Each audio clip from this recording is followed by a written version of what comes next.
নমস্কার বন্ধুরা, জিএচি কিচেন চ্যানেলে সবাইকে স্বাগত। তো প্রতিদিনের মতো আজকেও নতুন একটা রেসিপি নিয়ে আপনাদের সামনে চলে আসলাম। তো আজকের রেসিপিটা হচ্ছে আলু দিয়ে চিংড়ি মাছ। তো এখানে আমি চিংড়ি মাছগুলো বেছে ধুয়ে পরিষ্কার করে নিয়েছি। আর এখানে আমি আলু, পেঁয়াজ, রসুন আর তারপরে টমেটো এগুলো সব কেটে নিয়েছি। এবার মাছগুলো হলুদ আর লবণ দিয়ে মাখিয়ে নেব। তো লবণ দিয়ে দিলাম, হলুদ দিয়ে দিলাম। এবার মাছগুলো ভালো করে লবণ আর হলুদ দিয়ে মাখিয়ে তারপর আমি ভেজে নেব।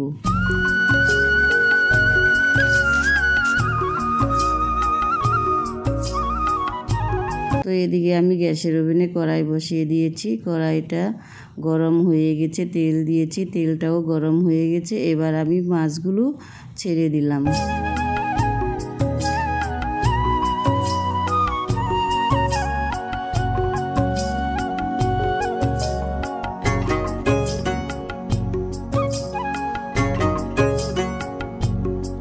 তো মাছগুলো এক পাশ ভাজা হয়ে গেছে, এবার আমি উল্টিয়ে দিচ্ছি।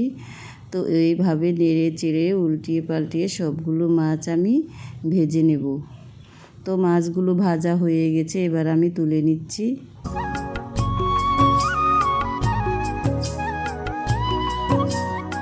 তো আবার যে বেঁচে থাকা মাছ ছিল সেগুলো আবার আমি কড়াইতে দিয়ে দিলাম।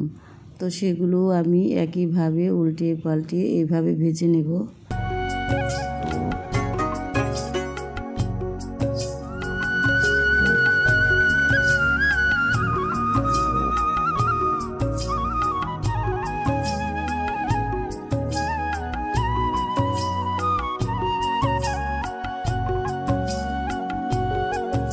তো সবগুলো মাছ আমার ভাজা হয়ে গেছে, তুলে নিয়েছি।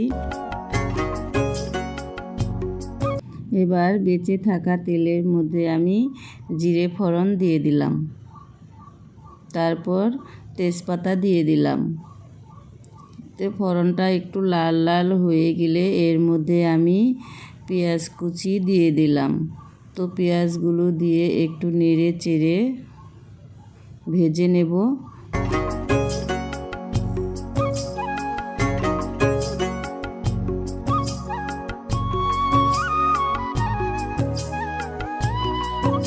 এবার এর মধ্যে কেটে রাখা টমেটোগুলো দিয়ে দিলাম।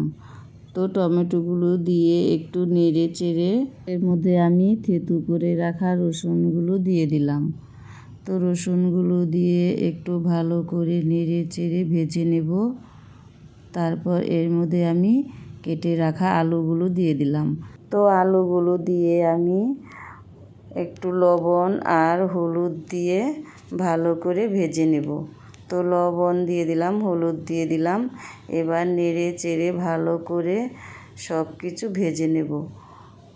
তো সব কিছু ভাজা হয়ে গেলে এর মধ্যে আমি লঙ্কা বাটা দিয়ে দিলাম, জিরে বাটা দিয়ে দিলাম, লবণ দিয়ে দিলাম, হলুদ দিয়ে দিলাম।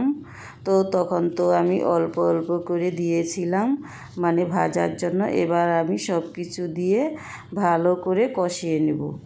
তো সব কিছু কষানো হয়ে গেছে, এবার আমি মাছগুলো দিয়ে দিলাম। তো মাছগুলো দিয়েও আমি ভালো করে কষিয়ে নেব।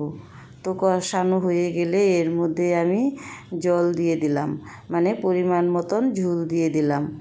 তো ঝোল দিয়ে একটু নেড়ে চেড়ে দেব।